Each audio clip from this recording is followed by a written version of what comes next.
வணக்கம் மக்களே, இன்றைக்கி நம்ம இந்த வீடியோவில் என்ன பார்க்க போகிறோம் அப்படின்னு பார்த்தீங்கன்னா 11th அட்வான்ஸ் தமிழில் மொழிவழக்கூறுகள் அப்படிங்கிற ஒரு லெசன் இருக்குது. ஸோ இந்த லெசன் இம்பார்ட்டண்ட்டாக அப்படின்னா ரொம்ப ரொம்ப ரொம்ப இம்பார்ட்டன்ட். ஏன் அப்படின்னு பார்த்தீங்க அப்படின்னா இதில் உவமை தொடர்கள், அப்புறம் இந்த பழமொழி நானூறில் உள்ள ஒரு இம்பார்ட்டன்ட் பழமொழிகள் கொடுத்துருக்காங்க. ஒரு 16 பழமொழிகள், 16ல் 16 ப்ளஸ் அதுக்கு கீழே இன்னும் நிறைய பழமொழிகள் இருக்கும். உவமை தொடர்கள், அப்புறம் மரபு தொடர்கள், இந்த மாதிரி எல்லாமே கொடுத்துருக்காங்க. எல்லாமே நம்ம நியூ சிலபஸுக்கு ஏற்ற மாதிரி இருக்கக்கூடிய ஒரு டாபிக் தான் இது. ஓகே, ஸோ ரொம்ப ரொம்ப ரொம்ப இம்பார்ட்டன்ட்.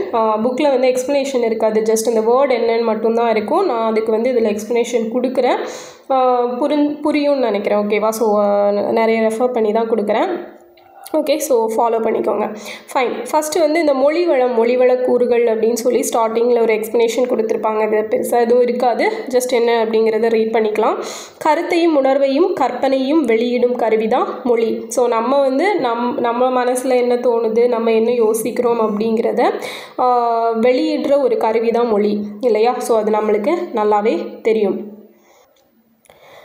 இக்கருவி எதிர்காலத்தவருக்கும் பயன்படுமாறு இன்றைக்கு பயன்படுத்துபவரால் வளப்படுத்தப்படுகிறது. ஸோ இப்போ ஃபஸ்ட்டே இந்த மொழி அப்படிங்கிறது தோன்றிருச்சு. அதை நம்ம ஃப்யூச்சருக்கும் யூஸ் ஆகிற மாதிரி தான் ஆரம்பத்துலேருந்தே நம்மளோட எல்லாத்தையுமே ஒரு டாக்குமெண்ட்டாக ஃபார்ம் பண்ணி இலக்கணம், இலக்கியம் அந்த மாதிரி மேம்படுத்தி வச்சுருக்கிறோம். ஸோ அதை தான் சொல்லியிருக்காங்க.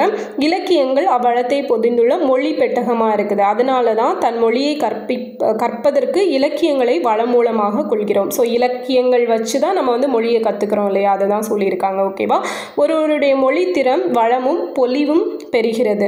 அம்மொழி கூறுகளே இலக்கியங்களில் அணிகளாகவும் பயன்பாட்டு மொழியில் எழுத்தை பொலிவூட்டும் வழக்கூறுகளாகவும் கருதப்படுகின்றன. ஸோ அந்த இலக்கியம் எவ்வளோ முக்கியம் அப்படிங்கிறது தான் இதில் சொல்லியிருப்பாங்க.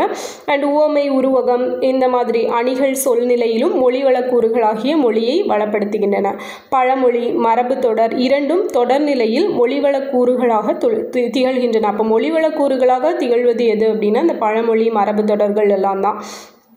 பெற்றிருக்கும் சொற்களஞ்சியமும் அறிந்திருக்கும் மொழிவளக்கூறுகளுள் ஒருவர் மொழித்திறனை வளர்த்து விடாது.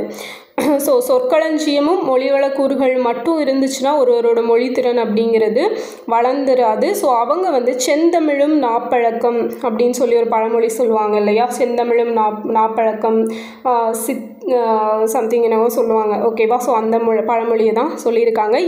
இறைக்க ஊறும் நீர் போல பயன்படுத்தப்பட்ட ஒருவரின் மொழித்திறனும் பொலிவும் வளமும் பெறும் அப்படின்னு சொல்லியிருக்காங்க. ஓகேவா? ஸோ இதுதான் இதில் இம்பார்ட்டண்ட்டாக பார்க்கக்கூடியது. இது வேறு எதுவும் இருக்காது, ஜஸ்ட் இந்த மொழி வளம் அப்படிங்கிறது என்னென்னு கொடுத்துருப்பாங்க. நமக்கு மெயினாக பார்க்கணும் அப்படின்னா இதுதான் உவமை தொடர்கள். ஸோ இதில் பாருங்கள், உவமை தொடர்கள், பழமொழிகள், அதுக்கப்புறம் பொருள் சிறப்புடைய இலக்கிய பழமொழிகள், மரபு தொடர்கள் கீழே இருக்குது. ஓகேவா? ஸோ இது எல்லாம் தான் இப்போ சொல்ல போகிறேன், நல்லா கேட்டுக்கோங்க. Okay, fine. இப்போ உவமை தொடர்கள், இது மேக்ஸிமம் நமக்கு எல்லாமே தெரிஞ்சதாக தான் இருக்கும். ஓகே, பெருசாக இருக்காது. அத்தி பூத்தார் போல் அப்படின்னு பார்த்தீங்க அப்படின்னா ஒரு ஆச்சரியமாக இருக்கக்கூடிய ஒரு விஷயத்தை தான் அப்படி சொல்லுவோம். ஓகே, அத்தி பூத்தார் போல் இது நடந்துருச்சு. ஸோ அந்த அத்தி பூக்கிறது ஒரு அதிசயமான செயல் அப்படின்னு சொல்லுவாங்க. அதனால் அதை அப்படி மேட்ச் பண்ணி சொல்லியிருப்பாங்க, அத்தி பூத்தார் போல். ஓகே, புரியுதா? அப்போ ஜஸ்ட் என்ன அப்படிங்கிறத மட்டும் நல்லா புரிஞ்சுக்கோங்க. அதை எப்படி அந்த கொஷினுக்கு ஏற்ற மாதிரி ஆன்சர் பண்ணுற மாதிரி நல்லா தெரிஞ்சு வச்சுக்கணும். ஓகே, அப்போ அத்தி பூத்தார் போலனா அரிதான செயல் அப்படிங்கிறது ஞாபகம் வச்சுக்கல, அதிசயமான செயல். இலவு காத்த கிளி. ஸோ இலவு காத்த கிளிக்கு வடிவேல ஞாபகம் வச்சுக்கலாம். ஓகே, ஸோ அந்த தலைநகரம் மூவியில் ஒரு காமெடி வரும், இல்லையா? ஸோ இலவு காத்த கிளி போல் நானும் ரொம்ப என் காதலை வச்சு காத்துட்டு இருந்தேன் திவ்யா, இதை யார் வேணாலும் மறக்கலாம், நீ மறந்துடலாமா அப்படின்னு சொல்லுவாப்புல. ஸோ அதுதான் அந்த இலவு காத்த கிளி. ஓகே, காற்று அப்படி அந்த பஞ்சு வெடிக்கும் அப்படின்னு சொல்லி அந்த கிளி காத்துக்கிட்டே இருக்குமா, அதுதான். ஓகே, அடுத்தது இருதலை கொல்லி எறும்பு போல். ஸோ இந்த இருதலை கொல்லி எறும்பு போல் அப்படிங்கிறது ஆக்சுவலாக இது ரொம்பவே ஒரு இன்ட்ரெஸ்டிங் ஸ்டோரி. என்னென்னு பார்த்தீங்கன்னா ஒரு மூங்கில் ஒன்று இருக்கும். ஓகேவா? இந்த மூங்கிலில் இடையில கேப் இருக்கும்ல, இந்த கேப்பில் ஒரு எறும்பு போயிடுச்சுன்னு வைங்களேன். ஸோ அதில் 2 சைடும் ஓட்டை இருக்கும். ஸோ ஒரு சைடில் நெருப்பு வைக்கிறாங்க. அப்போது ஓகே, இந்த சைடு தான் நெருப்பு வைக்கிறாங்கன்னு சொல்லி அந்த எறும்பு இந்த பக்கம் போகும். போகுமா, அப்போ இந்த பக்கமும் நெருப்பு வச்சிடுறாங்க. ஸோ அது வந்து இந்த பக்கம் போகிறதா அந்த பக்கம் போகிறதான்னு சொல்லி மாறி மாறி போய் ஃபைனலாக என்ன ஆகும், 2 சைட்லேருந்தும் நெருப்பு வந்து அதை வந்து கொன்னுருது. ஸோ அதை தான் வந்து இருதலை கொள்ளை எறும்பு போல் அப்படின்னு. இப்போ வந்து நம்ம வந்து இந்த மாதிரி ஒரு சுச்சுவேஷனில் மாட்டிட்டோன்னு வைங்க, நம்மளை அப்படி சொல்லுவாங்க. இப்போ நம்ம அந்த ஓகே இப்போ ஒரு ப்ராப்ளம் இந்த பக்கம் வருதுன்னா ஓகே நம்ம வந்து ரைட் எடுத்து போயிடலாம், அப்போ அந்த ப்ராப்ளம் வந்து சரியாயிரும் அப்படின்னு சொல்லி அந்த பக்கம் போவோம். ஸோ அந்த பக்கம் போனோம் அப்படின்னா அங்கே ஒரு ப்ராப்ளம் வரும், என்னடா இங்கே ஒரு ப்ராப்ளம் வருதே அப்படின்னு சொல்லி இந்த பக்கம் வந்தால் இந்த பக்கம் இந்த ப்ராப்ளம் நடந்துகிட்டே இருக்கும். ஸோ எங்கே போகிறதுன்னு தெரியாமல் அப்படியே மாட்டிட்டு முழிப்போம் இல்லையா, அதை தான் இருதலை கொள்ளி எறும்பு அப்படின்னு சொல்லி சொல்கிறாங்க. அடுத்தது உள்ளங்கனி நெல்லிக்கனி போல். ஸோ இது நமக்கு தெரியும், நியூ புக்ஸில் இருக்குது, வெளிப்படை தன்மையாக இருக்கக்கூடியது. உள்ளங்கையில் நம்ம வச்சுக்க நெல்லிக்கனி எல்லாருக்குமே தெரியக்கூடியது தான், அதுதான். அடுத்தது எட்டி பழுத்தார் போல். ஓகே, ஸோ இது வந்து ஒரு ஸோ எட்டி பழுத்தார் போல் அப்படின்னு பார்த்தீங்கன்னா இதோட பொருள் பயனற்றது, ஒரு பயன் இல்லாமல் இருக்கக்கூடிய ஒரு விஷயத்தை சொல்கிறதுக்கு தான் எட்டி பழுத்தார் போல் அப்படின்னு சொல்லுவாங்க. ஸோ நோட் பண்ணி வச்சுக்கோங்க, ஓகேவா. அடுத்தது எள்ளினுள் எண்ணெய் போல். ஸோ எள்ளிலிருந்து நம்ம எண்ணெய் எடுக்கிறது மாதிரி அது பயன்படும் அப்படிங்கிறத சொல்கிறதுக்கு தான் எள்ளினுள் எண்ணெய் போல். அடுத்தது ஏற விட்டு ஏணியை வாங்கியது போல். ஓகேவா. ஸோ நம்ம இப்போ வந்து ஏணியை வச்சு ஒருத்தங்க ஏறு அப்படின்னு சொல்கிறாங்க, நம்மளும் ஏறுறோம், ஏறினதுக்கப்புறம் ஏணியை எடுத்துருவாங்க இல்லையா. ஸோ அப்போ அது ஒரு ஏமாற்று வேலை தானே. அப்போ அதை குறிக்கிறதுக்கு தான் ஏற விட்டு ஏணியை வாங்கியது போல் அப்படின்னு சொல்கிறது. முன்னாடி விட்டு பின்னாடி குத்துறது அப்படிம்போம் இல்லையா, அதுதான். கடலில் கரைத்த காயம் போல். ஸோ இதுவுமே பயனற்றது தான். ஒரு பெரிய கடலில் கொண்டு போய் பெருங்காயத்தை கரைக்கிறதுனால ஏதாவது ஒரு யூஸ் இருக்குதா, இல்லை இல்லையா, அதுதான். கண்ணில்லாதவன் கண் பெற்று இழந்தது போல். ஸோ சின்ன வயசுலேருந்தே ஒருத்தவங்களுக்கு பார்வை இல்லை, ஸோ திடீர்னு அவங்களுக்கு பார்வை வந்துடுது. ஸோ பார்வை வந்ததும் இந்த உலகத்தை ரொம்பவே ரசிக்கிறாங்க. உலகம் எப்படி இருக்குன்னே தெரியாமல் இருக்கிறவங்க திடீர்னு கண்ணு கிடைச்சதும் ஓகே எவ்வளோ ஒரு சந்தோஷமாக இருக்கும் இல்லையா. ஸோ அப்படி கிடைக்குது, ஆனால் திருப்பி அந்த பார்வை இழந்துட்டாங்க அப்படின்னா அது வந்து ரொம்ப கொடுமையாக இருக்கும். ஆரம்பத்துலேருந்தே ஒரு விஷயம் இல்லாமல் இருந்துட்டு திடீர்னு நடுவில் வருது அண்ட் வந்ததுக்கப்புறம் ஃபைனலாக அது மறுபடியும் இல்லை அப்படின்னு தெரிஞ்சால் அந்த மனசு எவ்வளோ கஷ்டப்படும் இல்லையா. அதை குறிக்கிறதுக்கு தான் கண்ணில்லாதவன் கண் பெற்று இழந்தது போல் அப்படிங்கிறது. அடுத்தது கண்ணை இமை காப்பது போல். ஸோ இது யூஸ்வலாக எல்லாரும் சொல்கிற டயலாக் தான் இல்லையா. கண்ணை இமை காக்கிறது போல் நான் வந்து ஒன்று நல்லா பார்த்துப்பேன் அப்படின்னு சொல்லுவாங்க. ஸோ அதான் பாதுகாக்கிறது. குன்றிலிட்ட விளக்கு போல். ஸோ குன்று அப்படிங்கிறது மலை மேலே விளக்கு கொண்டு வச்சிட்டோம் அப்படின்னா அது வந்து பிரகாசமாக எல்லா பகுதிக்குமே ஒரு வெளிச்சத்தை தரும். ஒரு குட்டியாக கொண்டு ஒரு பழத்தில் வச்சோம் அப்படின்னா அதனால் ஏதாவது பயன் இருக்கா, இல்லையா, அந்த மாதிரி. அப்போ அது அப்படி இல்லாமல் இந்த மலை மேலே வச்ச விளக்கு அப்படிங்கிறது மொத்த ஊருக்குமே வெளிச்சம் கொடுக்கும் அப்படிங்கிறத குறிக்கிறதுக்கு தான் குன்றிலிட்ட விளக்கு போல். அடுத்தது தாமரை இலை நீர் போல். ஸோ இது வந்து நம்ம எல்லா சாங்ஸ்லேயுமே வந்து கேட்டிருப்போம், சினி சாங்ஸ், ஓகேவா. ஸோ அதான் பெஸ்ட் எக்ஸாம்பிள். அப்படியே பட்டும் படாமல் இருக்கிறது, ஓகேவா. தாமரை இலை நீர் தானா அப்படிங்கிற பாட்டெல்லாம் இருக்கும் இல்லையா. ஸோ அதுதான் அப்படியே பட்டும் படாமல், ஒரு விஷயத்தில் பட்டும் படாமல் இருக்கிறதுக்காக தான் இந்த வேர்டை வந்து யூஸ் பண்ணுவாங்க, தாமரை இலை நீர். அண்ட் என்னன்னா அந்த தாமரை இலை மேலே தண்ணி பட்டுச்சு அப்படின்னா அது வந்து அதோட அப்படி மர்ஜும் ஆகாது, கீழே விழாது, அப்படியே பட்டும் படாமல் மேலேயே நிற்கும். இந்த மெர்க்குரி எப்படி எல்லா பாதரசம் வந்து எல்லா இதுலேயும் எங்கே ஊற்றுனீங்க அப்படின்னாலும் அந்த இடத்துல மர்ஜ் ஆகாது, அப்படியே மேலே வந்து அப்படியே அழகாக உருண்டுட்டே இருக்கும். ஸோ அந்த மாதிரியானது தான். அடுத்தது திருடனை தேள் கட்டியது போல். ஸோ இப்போது திருடன் வந்து ஒரு வீட்டில் திருட போகிறான், திடீர்னு சொல்லி திருடிட்டு இருக்கிறப்ப தேள் கொட்டுச்சு அப்படின்னா அவனோட சிச்சுவேஷன் எப்படி இருக்கும், அவனால் கத்தவும் முடியாது கத்தாமல் இருக்கவும் முடியாது, அந்த ஒரு சிச்சுவேஷன். ஸோ அந்த சிச்சுவேஷனை சொல்கிறதுக்கு தான் திருடனை தேள் கொட்டியது போல். ஏதாவது ஒரு ப்ராப்ளமில் மாட்டிக்கிட்டோம் அப்படின்னா நம்மளால் அந்த ப்ராப்ளமை வெளியே சொல்லவும் முடியாது, சொல்லாமல் இருக்கவும் முடியாது. அப்படிங்கிற சிச்சுவேஷனில் நம்ம எல்லாரோட லைஃப்லேயுமே அப்படி ஒரு சிச்சுவேஷன் வந்து இருக்கும். ஸோ அதை குறிக்கிறதுக்கு தான் இந்த திருடனை தேள் கொட்டியது போல் அப்படிங்கிறத யூஸ் பண்ணுவாங்க. அடுத்தது நெருப்பிலிட்ட புழு போல். ஸோ இது எப்படி அப்படின்னா நம்ம இதுவும் சேம், ஏதாவது ஒரு ப்ராப்ளமில் மாட்டிக்கிட்டோம் அப்படின்னா நான் வந்து நெருப்பில் பட்ட புழு போல் ரொம்ப வெந்து போயிட்டேன், அவ்வளோ கஷ்டம் எனக்கு அப்படின்னு சொல்லுவாங்க. ஓகே, ஸோ அதுதான். அடுத்தது பகலவனை கண்ட பனி போல். ஸோ உன்னோட கஷ்டம் எல்லாம் பகலவனை பார்த்த பனி போல் மறைஞ்சிரும் அப்படின்னு சொல்லுவாங்க. ஸோ இது என்ன அப்படின்னு பார்த்தீங்கன்னா பகலவன் அப்படின்னா சூரியன். ஸோ பனி வந்து ஒரு இடத்துல நல்லா மூடி இருக்குது அப்படின்னு பார்த்தீங்கன்னா மார்னிங் டைமில் இப்போ சன் வருது, சூரியன் வருது அப்படின்னா அந்த பனி அப்படியே உருகி போயிடும் இல்லையா. அந்த மாதிரி தான் நம்மளை ஏதாவது ப்ராப்ளம் வந்து நமக்கு நிறைய தலைமையில ப்ராப்ளம் இருந்தாலும் அதுக்கான சொல்யூஷன் வரும்போது அந்த ப்ராப்ளம் எல்லாம் காணாமல் போயிடும் கண்டிப்பாக ஒரு சிச்சுவேஷனில். ஸோ அதுதான் வந்து இந்த பகலவனை கண்ட பனி போல.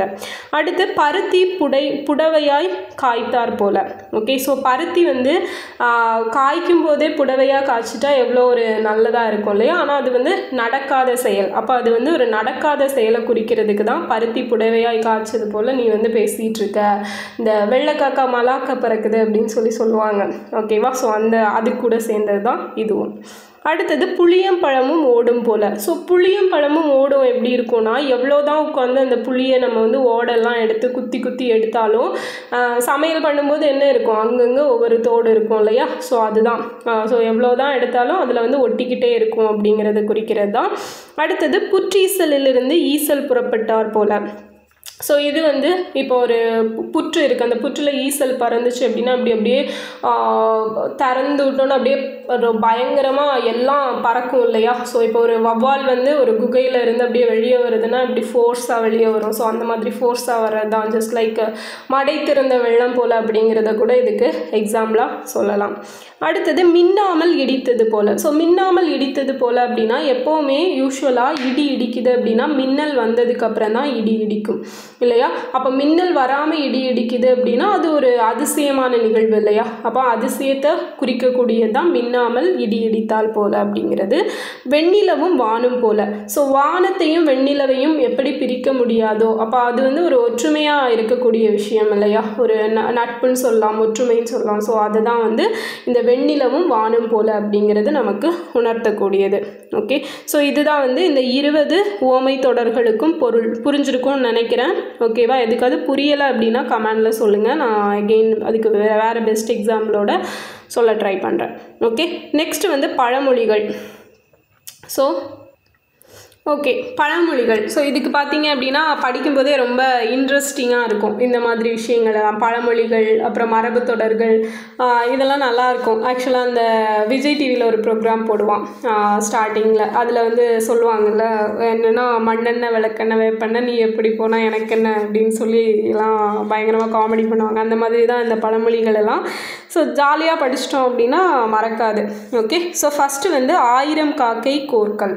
ஸோ இது என்ன அப்படின்னா 1000 காக்கைக்கு ஒரு கல் அப்படிங்கிறது தான் இதோட பொருள். ஓகேவா? 1000 காக்கைக்கு ஒரு கல். எப்படின்னா இப்போ ஒரு இடத்துல 1000 காக்கைகள் வந்து இருக்குது. ஸோ அந்த காக்காவை விரட்டணும் அப்படின்னா நம்ம ஒவ்வொன்றா போய் விரட்டணும்னு அவசியம் கிடையாது. ஜஸ்ட் ஒரு கல்லை தூக்கி அப்படியே எரிஞ்சோம் அப்படின்னா எல்லாமே பறந்துடும், அட் அ டைமில் பறந்துடும். ஓகே, அந்த மாதிரி தான் இப்போ நமக்கு ஒரு ப்ராப்ளம் வருது. அந்த ப்ராப்ளம் எவ்வளவு பெருசாக வேணாலும் இருக்கட்டு, நம்ம பொறுமையாக உட்காந்து யோசித்தோம் அப்படின்னா அதுக்கு கண்டிப்பாக ஒரு சொல்யூஷன் அப்படிங்கிறது இருக்கும். ஓகே, சொல்யூஷன் இல்லாத விஷயம் எதுவுமே கிடையாது. ஸோ அதை மென்ஷன் பண்ணுறதுக்கு தான் இந்த 1000 காக்கைக்கு ஒரு கல் அப்படிங்கிற ஒரு பழமொழியை வந்து சொல்லுவாங்க. அடுத்தது இருதலை கொல்லி எறும்பு. ஸோ இது ஆல்ரெடி நான் சொன்னது தான். அந்த மூங்கிலுக்குள்ளே எறும்பு போகுது. ஸோ ஒன் சைடு தீ வைக்கிறாங்க, இந்த பக்கம் போகும், இந்த சைடும் தீ வைக்கிறாங்க, கடைசியில் அது செத்தே போகும். ஸோ அதை தான் வந்து இருதலை கொல்லி எறும்பு போல் என்னோட நிலைமை இருக்குது அப்படின்னு சொல்லுவாங்க. ஸோ இதெல்லாம் என்ன பண்ணுங்கள் அப்படின்னா டெய்லி லைஃப்பில் வந்து நீங்கள் யூஸ் பண்ணுங்கள். ஓகேவா? ஸோ யூஸ் பண்ண தான் வந்து மறக்காது. ஜஸ்ட் சும்மா ஃப்ரெண்ட்ஸோட பேசும்போது உங்கள் சுச்சுவேஷன் கண்டிப்பாக இதில் இருக்கிற சுச்சுவேஷன் எல்லாம் நம்ம லைஃப்பில் டெய்லி வந்து நடந்துகிட்ருக்கக்கூடிய விஷயந்தான். ஓகேவா? ஸோ எதுவுமே புதுசெல்லாம் கிடையாது, அசால்ட்டாக அடிச்சு விடலாம் இதெல்லாம். அப்போ நம்ம அப்படியே பழகிட்டோம் அப்படின்னா நமக்கு மறக்காது. ஓகே, எக்ஸாமுக்கும் யூஸ்ஃபுல்லாக இருக்கும், லைஃபுக்கும் யூஸ்ஃபுல்லாக இருக்கும், அவ்வளோதான். அடுத்தது இறைத்தோறும் ஊறும் கிணறு. ஸோ இந்த இறைத்தோறும் ஊறும் கிணறு அப்படின்னா என்னென்னா, இப்போ நிலத்தடி தண்ணியை நம்ம எடுக்கிறோம் இல்லை, கிணத்துல வந்து தண்ணி இறைச்சி எடுக்கிறோம் அப்படின்னா அது இறைக்க தான் என்ன ஆகும், தண்ணி வந்து பெருகிட்டே இருக்கும். இல்லை நான் இறைக்காமல் அப்படியே இருப்பேன்னா தண்ணி அப்படியே தான் இருக்கும், புதுசாலாம் தண்ணி வராது. ஸோ அந்த மாதிரி தான் இப்போ செல்வம் அப்படிங்கிறது, ஒரு அரசன் இருக்கிறான், அவங்ககிட்ட நிறைய செல்வம் இருக்குது, இல்லை ஒரு பணக்காரர் இருக்கிறாரு, நிறைய செல்வம் இருக்குது, அவர் வந்து சேர்த்து வச்சுக்கிட்டே இருந்தாருன்னா அப்படியே தான் இருக்கும். ஸோ மற்றவங்களுக்கு கொடுக்க தான் செல்வம் அப்படிங்கிறதும் வளரும். அதை குறிக்கிறதுக்கு தான் இறைத்தோறும் ஊறும் கிணறு அப்படின்னு சொல்கிறாங்க. அடுத்தது உமி குத்தி வருந்துவர். ஆக்சுவலாக இது வந்து ஒரு திரிகடிகம் பாடல். ஓகேவா? திரிகடிகம் இதில் 3 பாயிண்ட் நமக்கு தெரியும். திரிகடிகத்தில் வந்து 3 பாயிண்ட்ஸ் அப்படிங்கிறது சொல்லுவாங்க. ஸோ இதில் என்ன சொல்லியிருப்பாங்கன்னு பார்த்தீங்க அப்படின்னா, ஒருத்தங்க ஒரு காரியத்தை சாதிக்கிறதுக்காக அப்படியே நான் கோவப்பட்டு அதை சாதிச்சிடலாம் அப்படின்னு நினைக்கிறதும், கல்வி கற்றவங்களை ஏளனமாக பேசுகிறதும். ஸோ இந்த மாதிரி விஷயங்கள் எல்லாம் பண்ணுறது எதுக்கு ஈக்குவல் அப்படின்னா, உமி குத்தி கை வருந்துறவங்களுக்கு ஈக்குவல் அப்படின்னு சொல்லியிருப்பாங்க. ஸோ உமியை குத்துனா, இப்போ உமி குத்திகிட்டே இருக்கோம் அப்படின்னா, இப்போல்லாம் ஈஸியாக மெஷின்ஸ் எல்லாம் வந்துச்சு. ஃபஸ்ட் என்ன பண்ணுவாங்க, உமியை குத்தி குத்தி நெல் எடுக்கணும். ஓகே, ஸோ அப்படி குத்தும்போது அப்படியே கையெல்லாம் வலிக்க ஆரம்பிச்சிடும். ரொம்ப கஷ்டமான ப்ராசஸ் இல்லையா? ஸோ அதை தான் வந்து உமி குத்தி கை வருந்துவார் அப்படின்னு சொல்லியிருக்காங்க. அடுத்தது, அதாவது சிம்பிளாக சொல்லணும் அப்படின்னா, ஒரு மாதிரி எல்லாரையும் ஏளனமாக பேசுகிறது, நம்ம தான் அறிவாளி அப்படின்னு நினச்சிட்டுலாம் பேசணும் அப்படின்னா நம்ம தான் முட்டாள் அப்படிங்கிறத மென்ஷன் பண்ணுறது தான் இது. அடுத்தது ஓடுக ஊரோடு மாறு. ஸோ இது வந்து பார்த்தாலே தெரியும், சிம்பிள் என்ன அப்படின்னா, உலகத்தோடு ஒத்துவாள் அப்படின்னு சொல்லுவாங்க இல்லையா? ஸோ நம்ம என்ன தான் ஒரு டிஃப்ரெண்ட் பர்சனாக இருந்தாலும், அப்படியே ஆட்டிடியூடெல்லாம் காட்டினாலும் என்ன தான் பண்ணணும், ஊரோட ஒத்து வாழணும். அப்போ தான் இந்த உலகத்துக்கு ஃபிட்டான மனுஷன், சொசைட்டிக்கு ஃபிட்டான ஒரு ஆள் அப்படின்னு சொல்லி நம்மளை சொல்லுவாங்க. இல்லைன்னா அப்படியே பைத்தியம்னு சொல்லி நம்மளை முத்திரை குத்தி விட்டுருவாங்க. ஓகேவா? ஸோ அதுதான் வந்து ஓடுக ஊரோடு மாறு அப்படிங்கிறது. நெக்ஸ்ட்டு, குன்றின் மேலிட்ட விளக்கு. ஸோ இது ஆல்ரெடி நான் சொன்னது தான். அந்த மலை மேலே வச்ச விளக்கு எப்படி ஊருக்கெல்லாம் வெளிச்சம் தரும், ஸோ அதை மென்ஷன் பண்ணுறதுக்கு தான் குன்றின் மேலிட்ட விளக்கு அப்படின்னு சொல்கிறாங்க. நெக்ஸ்ட்டு, தனிமரம் காடாதலில். ஸோ இந்த கொஷின் தான் பார்த்தீங்க அப்படின்னா குரூப் 2A மெயின்ஸில் கேட்டிருந்தாங்க. அப்போ நம்ம வந்து இதை பார்த்தோன்னா என்ன அடிப்போம் அப்படின்னா, ஓகே தனியாக இருந்தோம் அப்படின்னா அது வந்து காடாக ஆகாது. ஓகேவா? ஸோ அந்த லோன்லினஸ், அலோன்னஸ் எல்லாம் ஃபீல் பண்ணுறவங்க, ஸோ அந்த மாதிரியெல்லாம் யோசிப்போம். பட் அது மீனிங் கிடையாது. இது என்ன அப்படின்னு பார்த்தீங்க அப்படின்னா, இப்போ ஒரு அரசனுக்கு பகைமை அப்படின்னு சொல்லி தோணணும், பகைவர்கள் அப்படின்னு சொல்லி இருப்பாங்க. ஸோ சப்போஸ் அந்த மாதிரி பகைவர்கள் இருந்தாங்க அப்படின்னா அவங்கள வந்து அப்போவே கொன்னுறணும். ஓகேவா? அதுதான் வந்து அவனுக்கு நல்லது. ஸோ அதை தான் வந்து தனிமரம் காடாதல் இல்லை அப்படிங்கிற இந்த பழமொழியில் வந்து மென்ஷன் பண்ணியிருப்பாங்க. பழமொழி 400 முன்றுரை அறையனார் சொன்ன விஷயந்தான் இது. ஸோ நல்லா புரிஞ்சுக்கோங்க. இதுக்கு திருவள்ளுவர் கூட திருக்குறள் சொல்லியிருப்பார் இல்லையா? ஆக்சுவலாக அந்த திருக்குறள் ரொம்ப நல்லாயிருக்கும். என்னென்னா, இளைதாக முள்மரம் கொள்க களையினர் கை கொள்ளும் காழ்த்த இடத்து அப்படிங்கிறத நமக்கு ஸ்கூல் புக்கில் கூட இருக்கும். ஸோ என்ன அப்படின்னா, சின்னதாக இருக்கும்போதே இந்த முள்ளெல்லாம் இருக்கிற மரத்தை வந்து வெட்டிடணும். அப்படி வெட்டலை அப்படின்னா வளர்ந்தப்புறம் நான் வெட்டிக்கலாம் அப்படின்னு நினச்சேன்னா கடைசியில் என்ன ஆகும், நம்ம கையை பதம் பார்த்துரும். ஓகேவா? அதுதான் இளைதாக முள்மரம் கொள்க களையினர் கை கொள்ளும் காழ்த்த இடத்து அப்படிங்கிறது. ஓகே, ஸோ அதுதான் வந்து இந்த தனிமரம் காடாதலுக்கு கூட நம்ம ஒப்பிடக்கூடிய ஒரு விஷயம், மறக்கக்கூடாது. ஓகே, அடுத்தது, திங்களை நாய் குரைத்தற்று. ஸோ இது வந்து நம்ம யூஸ்வலாக பெரியவங்க யூஸ் பண்ணுறதா. என்னென்னு பார்த்தீங்க அப்படின்னா, இப்போது நிலா வந்து வானத்தில் இருக்குது. ஸோ அந்த நிலாவை பார்த்து நாய் வந்து கீழே நின்றுட்டு குறைச்சிட்டே இருந்துச்சு அப்படின்னா, ஸோ யாருக்காச்சும் ஏதாச்சும் பிரயோஜனம் இருக்கா? அந்த நாய்க்கும் யூஸ் இல்லை, நிலாவுக்கும் எந்த ஒரு ப்ராப்ளமும் கிடையாது. அது பாட்டுக்கு அங்கே இருக்குது, இது பாட்டுக்கு இங்கேருந்து குறைச்சிட்டு இருக்குது. ஸோ அந்த மாதிரி யூஸ் இல்லாத ஒரு விஷயம்தான் திங்களை நாய் குரைத்தற்று அப்படிங்கிறது யூஸ் பண்ணுவாங்க. அடுத்தது, தொலை எண்ணார் அப்பம் தின்பார். ஸோ இது என்னன்னு பார்த்தீங்கன்னா, ஒருத்தன் வந்து அப்பம் சாப்பிட்ற போகிறான். அவன் சாப்பிட போனப்ப அந்த அப்பத்தில் நான் ஏதாவது குறை சொல்லியே தீர்வேன் அப்படின்னு, இதுனா அப்பத்தில் இவ்வளவு ஓட்டை இருக்குது அப்படின்னு சொன்னான் அப்படின்னா அவனால் அப்பம் தின்ன முடியுமா? தின்ன முடியாது இல்லையா? ஸோ குறை சொல்லிகிட்டே இருக்க வேண்டியதுதான் லாஸ்ட் வர. அந்த மாதிரி தான் ஒரு விஷயத்த நீ செய்யணும் அப்படின்னா சும்மா அதில் குறை இதில் குறை அப்படின்னலாம் சொல்லாமல் அதை செஞ்சு முடிக்கிற வழியை பார்க்கணும். அதுக்கு தான் வந்து இந்த துளை எண்ணார் அப்பம் தின்பார் அப்படிங்கிற ஒரு பழமொழியை சொல்லுவாங்க. அடுத்தது, நாய்க்கானின் கற்காணாதவாறு. ஸோ இதை வந்து நம்ம யூஸ்வலாக யூஸ் பண்ணுறது தான். பட் இதுக்கான மீனிங் அப்படிங்கிறது நம்ம வேறு மாதிரி இவ்வளோ நாள் அசியூம் பண்ணியிருப்போம். ஆக்சுவலாக இதோட அக்யூரேட்டான மீனிங் என்னன்னு பார்த்தீங்க அப்படின்னா ரொம்பவே ஒரு இன்ட்ரெஸ்டிங்கான விஷயம். என்னென்னா, ஒருத்தர் வந்து ஒரு சிற்பத்தை பார்க்குறதுக்காக போகிறாரு. ஓகேவா? அந்த சிற்பம் என்ன அப்படின்னா நாய் சிற்பம். ஒரு கலைஞர் வந்து ரொம்ப அழகாக ஒரு சிற்பி வந்து வடித்து வச்சுருக்காரு. ஸோ இவர் வந்து அதை போய் ரொம்ப ரசித்து பார்த்துட்ருக்காரு. அப்போ ஒருத்தர் வந்து கேட்குறாரு, என்ன நீங்கள் இதில் அப்படி உங்களுக்கு என்ன தெரியுதுன்னு நீங்கள் இப்படி பார்த்துட்ருக்கீங்க அப்படிங்கிறதுக்கு ஒன்று அவர் சொல்கிறாராமா, நாயை கண்டா கல்லை காணும், கல்லை கண்டா நாயை காணும் அப்படின்னு சொல்லி. ஸோ அதோட பொருள் என்ன அப்படின்னா, இதை ஒரு கல்லாக பார்த்தீங்க அப்படின்னா இதில் இருக்கிற நாய் சிற்பம் அப்படிங்கிறது தெரியாது. ஸோ இதை நாய் சிற்பமாக பார்த்தீங்க அப்படின்னா இது ஒரு கல் அப்படிங்கிறத மறந்துடுவீங்க. கல் வந்து உங்களுக்கு தெரியாது. ஸோ அதை மென்ஷன் பண்ணுறதுக்கு தான் அவர் வந்து நாயை கண்டா கல்லை காணும், கல்லை கண்டா நாயை காணும் அப்படின்னு சொல்லியிருப்பார். ஸோ நம்ம இப்போ வந்து அதை அப்படியே திரிச்சு வேறு மாதிரியான பொருளெல்லாம் யூஸ் பண்ணிகிட்ருக்கோம். ஆக்சுவல் மீனிங் அதுதான். அடுத்தது நாய்வால் திருந்துதல் இல். ஸோ இது என்னன்னு பார்த்தீங்க அப்படின்னா, இது யூஸ்வலாக நமக்கு தெரிஞ்சது தான். நாய்வால் வந்து வளைஞ்சு தான் இருக்கும். அதை நம்ம என்ன தான் ட்ரை பண்ணி அயனெல்லாம் பண்ணால் கூட அதை வந்து நிமிக்க முடியாது. ஓகே, ஸோ அந்த மாதிரி தான் சிலர். ஸோ அவங்க வந்து என்ன தான் ரொம்ப ஒரு சிறுமை எண்ணம் உடையவர்களாக இருந்தாலும் அவங்கள கூப்பிட்டு நம்ம அவார்டெல்லாம் கொடுத்து, ஓகே நீ உன்னோட தாட்டெல்லாம் மாற்றிடு, நீ வந்து இனிமேல் திருந்தணும், உனக்கு அதுக்காக தான் இப்படிலாம் சான்ஸ் தரோம் அப்படின்னு சொல்லி நீங்கள் எவ்வளோ தான் பண்ணாலும் அவங்கள வந்து திருத்தவே முடியாது. ஓகேவா? ஸோ அதை சொல்கிறதுக்கு தான் நாய்வால் திருந்துதல் இல்லை அப்படின்னு சொல்லுவாங்க. அடுத்தது நிறைக்குடம் நீர் தழும்பலில். இதுவுமே யூஸ்வலாக எல்லாரும் யூஸ் பண்ணுறது தான். குறைக்குடம் கூத்தாடும் நிறைக்குடம் நீர் தழும்பாது அப்படின்னு. அதாவது ரொம்ப நல்லா படித்தவங்க சான்றோர்கள் எல்லாம் என்ன பண்ணுவாங்கன்னா பெருசாக அழட்டிக்க மாட்டாங்க. ஓகேவா? ஸோ இந்த ஒன்றுமே தெரியாதவங்க கூட இல்லை, இந்த அரைகுறையாக படித்தவங்க இருப்பாங்கள்ல, அவங்க தான் வந்து ஓவராக பந்தா பண்ணிப்பாங்க. ஸோ எனக்கு தான் எல்லாம் தெரியும், யாருக்கும் எதுவும் தெரியாது அந்த மாதிரி. ஸோ அதுக்கு தான் வந்து குறைக்குடம் கூத்தாடும் நிறைக்குடம் நீர் தழும்புவது இல்லை அப்படின்னு சொல்கிற இந்த இதை வந்து யூஸ் பண்ணுவாங்க. அடுத்தது நுணலும் தன் வாயால் கெடும். ஸோ நுணல் அப்படிங்கிறது தவளை. ஓகேவா? ஸோ தவளையை வந்து மாட்டிக்கக்கூடாது அப்படின்னு சொல்லி அதை என்ன தான் கொண்டு போய் ஒரு மணலில் புதைச்சி ஆழமாக வச்சா கூட அது என்ன பண்ணும் அப்படின்னா அதோட வாய்ஸ் வந்து அந்த சவுண்டு போடும் இல்லையா? ஸோ சவுண்டு கொடுத்து அதுவே மாட்டிக்கும். அந்த மாதிரி தான் சிலர் வந்து என்ன பண்ணுறாங்க அப்படின்னா, ஸோ எதுவுமே தெரியாட்டியும் இல்லை ரொம்ப ஒரு இதாக இருந்தால் கூட அவங்க வந்து தங்களோட வாயால் தாங்களே கெட்டுப்பாங்க. ஓகே, ஸோ அதுக்கு தான் சொல்லுவாங்க நுணலும் தன் வாயால் கெடும். அதாவது ஓவராக இந்த அல்ட்டிட்டு திரிகிறவங்க.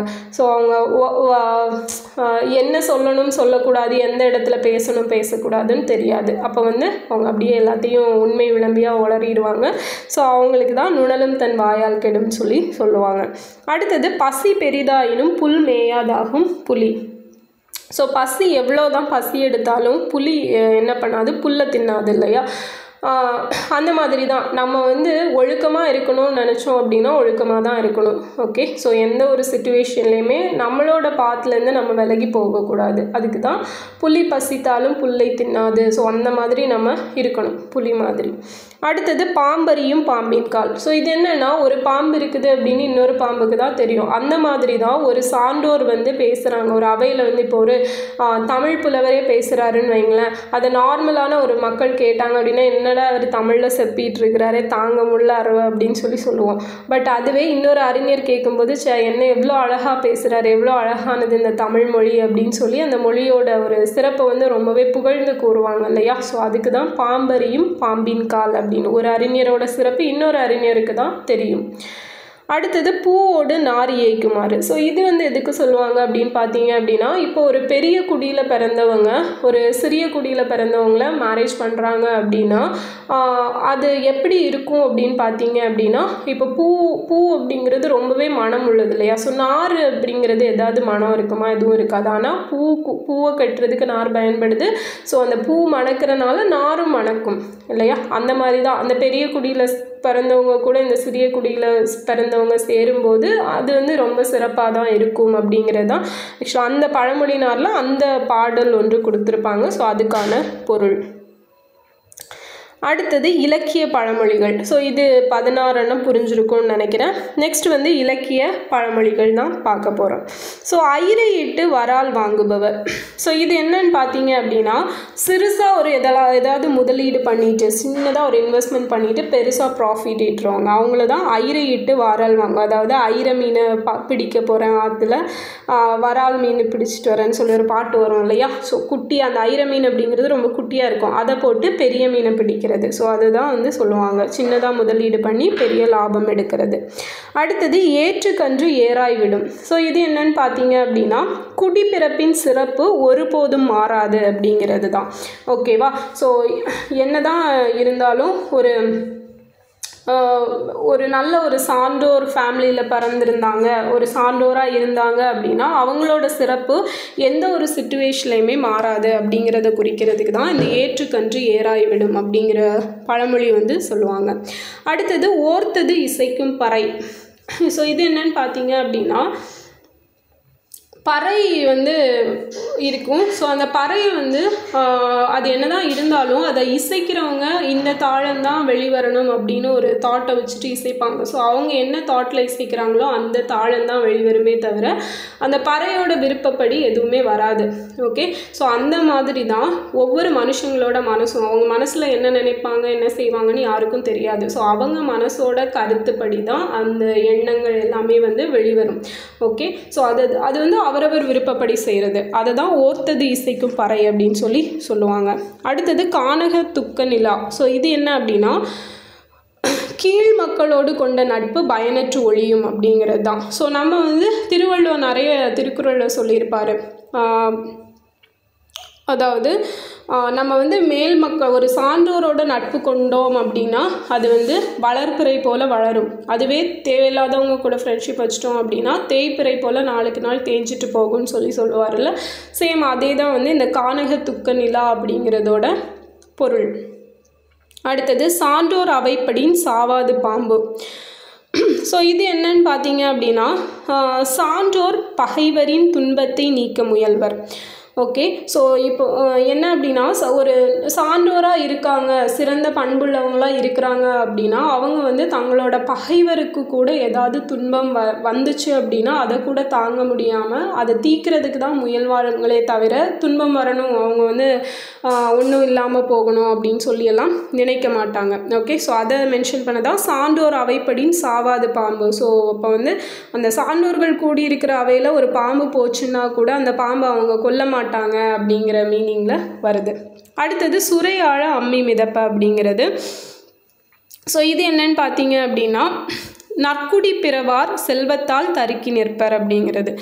ஸோ இப்போ வந்து ஒரு பெரிய பணக்கார வீட்டில் பிறக்கிறாங்க, ஸோ அவங்கக்கிட்ட நிறைய பணம் இருக்குது அப்படின்னா அவங்க நினச்சதெல்லாம் செய்வாங்க இல்லையா.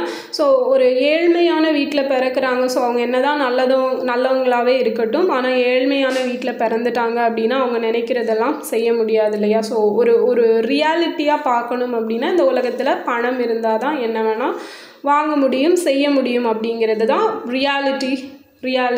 ஓகேவா.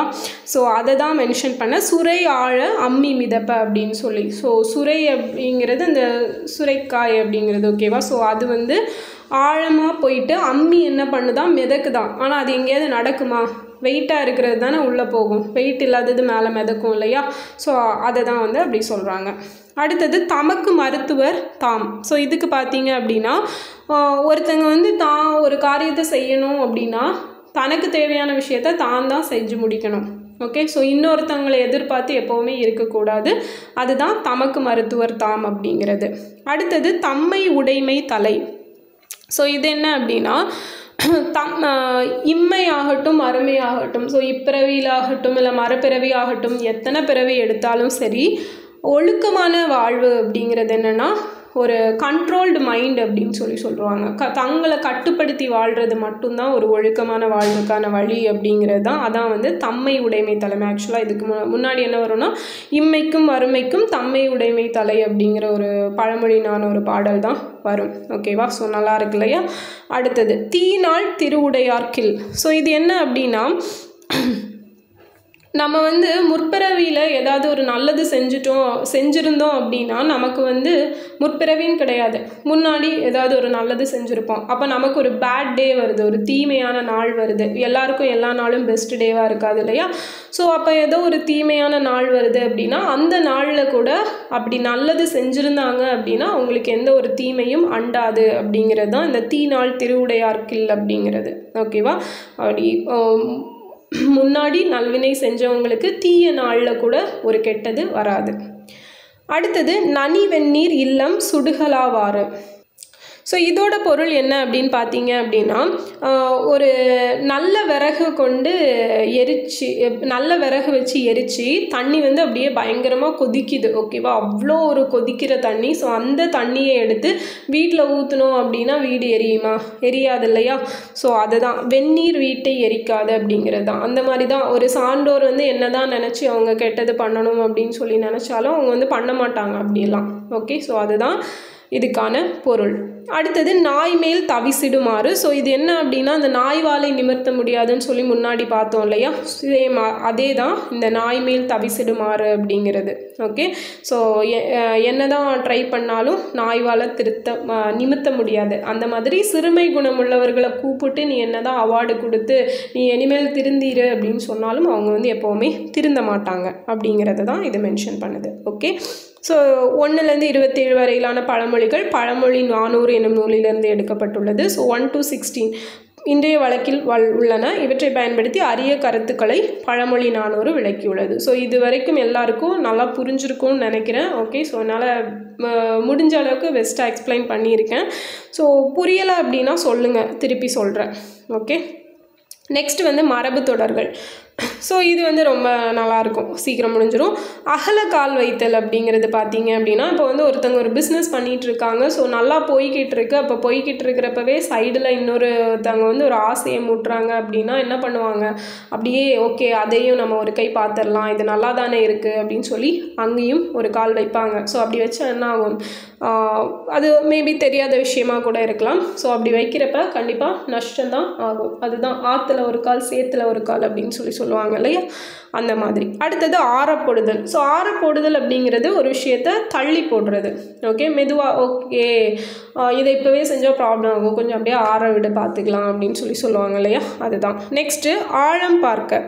ஸோ ஆழம் பார்க்க அப்படிங்கிறது பார்த்தீங்க அப்படின்னா, ஒரு விஷயத்த என்ன தான் இருக்குது அப்படின்னா அந்த ஆழத்தை பார்த்துருவோமே அப்படின்னு சொல்லி அந்த வண்டு முருகன் கேரக்டர் வடிவேலு சொல்லுவார் இல்லையா, அப்படின்னு அரசியலில் வந்து குதிக்கிறேன் அப்படின்னு சொல்கிறாங்க அப்படின்னு. ஸோ அந்த மாதிரி தான். அடுத்தது இடம் கொடுத்தல். ஸோ இடம் கொடுத்தல் அப்படிங்கிறது பார்த்திங்கன்னா யூஸ்வலாக நம்ம யூஸ் பண்ணுறது தான். ஸோ என்ன சொல்லுவாங்க அப்படின்னா, ஊசி இடம் கொடுக்காமல் நூல் நுழையாது அப்படின்னு சொல்லி சொல்லுவாங்க இல்லையா, ஸோ அதுதான். அடுத்தது இலைமறை காயாக அப்படிங்கிறது பார்த்தீங்க அப்படின்னா கொஞ்சம் மறைச்சி பேசுகிறது. ஸோ ஒரு விஷயத்தை வெளிப்படையாக செய்யாமல் அப்படியே கொஞ்சம் அப்படியே நாசுக்காக பண்ணுறது அப்படின்னு சொல்லி சொல்லுவாங்க இல்லையா, அதுதான் இலைமறை காயாக. அடுத்தது கிணற்று தவளை. ஸோ கிணற்று தவளை பார்த்தீங்க அப்படின்னா, ஒரு கிணத்துக்குள்ளே இருக்கிற தவளை என்ன பண்ணுமா, அந்த கிணறு தான் தன்னோட உலகம் அப்படின்னு சொல்லி நினச்சிட்டு இருக்குமாமா. பட் அந்த கிணத்தை விட்டு வெளியே வந்தால் தான் தெரியும் உலகம் ரொம்ப பெருசு அப்படிங்கிறது. ஸோ அந்த மாதிரி தான் நிறைய பேர் இருக்காங்க, தான் இருக்கிற இடத்துல இருந்துட்டு ஸோ வெளியே பெருசாக எக்ஸ்போஷர் எல்லாம் இருக்காமல் இதுதான் வந்து உலகம் அப்படின்னு நினச்சிட்டு இருப்பாங்க. அவங்கள தான் வந்து நம்ம கிணத்து தவளை அப்படின்னு சொல்லி சொல்லுவோம். அடுத்தது கை கழுவி விடுதல். ஸோ இது வந்து என்னென்னா, ஒரு இப்போ என்ன சொல்லலாம், இப்போ ஏதாவது ஒரு திருடுறாங்க இல்லை கொலை பண்ணுறாங்க அப்படின்னா அவங்க ஃபேமிலியை சேர்ந்தவங்க என்ன பண்ணிடுவாங்க, நான் உன்னை கை கழுவி விடுறேன் அப்படின்னு சொல்லிடுவாங்க இல்லையா. ஸோ அதுதான் அப்படியே விட்டுறது.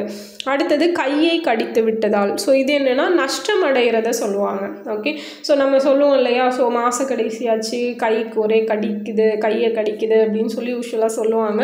ஸோ அதுதான். அடுத்தது குட்டு வெளிப்படல். ஸோ குட்டு வெளிப்படல் அப்படின்னா அவங்களோட ஒரிஜினாலிட்டி அப்படிங்கிறது வெளிப்படுறது. நம்ம ரொம்ப நாளாக வந்து ஓகே இவங்க ரொம்ப நல்லவங்க நம்ம கூட இருக்காங்க அப்படின்னு சொல்லி நினச்சிட்ருப்போம்.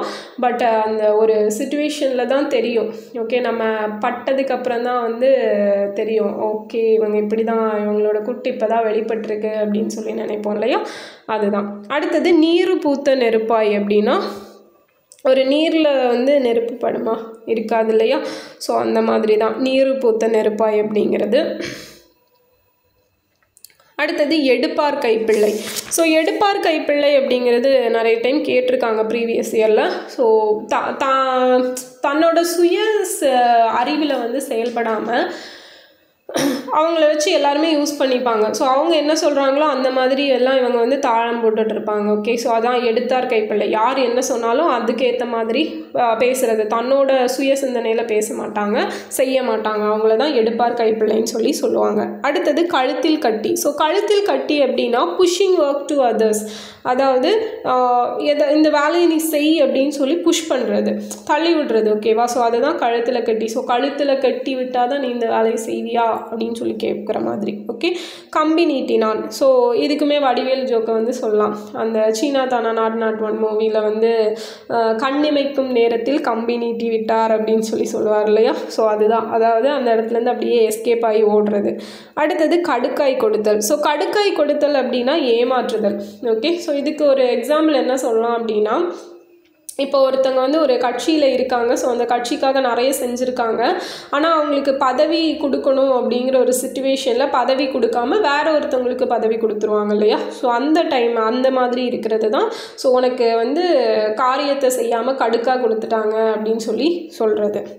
அடுத்தது கச்சை கட்டி கொண்டு. ஸோ இந்த கச்சை கட்டி கொண்டு அப்படிங்கிறது பார்த்தீங்க அப்படின்னா, ஸோ ஒரு செயலை செய்கிறதுக்காக நான் கச்சை கட்டிட்டு திரியிறேன் அப்படின்னு சொல்லி சொல்லுவாங்க. ஓகே, ஸோ இதை நான் கங்கணம் கட்டிகிட்டு இருக்கேன், கண்டிப்பாக இதை செஞ்சு முடிச்சிடுவேன் அப்படின்னு சொல்லி சொல்லுவாங்களே, அதுதான். அடுத்தது காது குத்துதல். ஸோ இதுவுமே ஏமாற்றுதல் தான். ஸோ நம்ம சொல்லுவோம் இல்லையா, எனக்குலாம் சின்ன வயசுலேயே காது குத்திட்டாங்க, நீ திரும்பி வந்து குத்தாத அப்படின்னு சொல்லி சொல்லுவோம் இல்லையா, அதுதான். கயிறு திரித்தல். ஸோ கயிறு திரித்தல் அப்படிங்கிறது வந்து அப்படியே ரீல் ஓட்டுறது.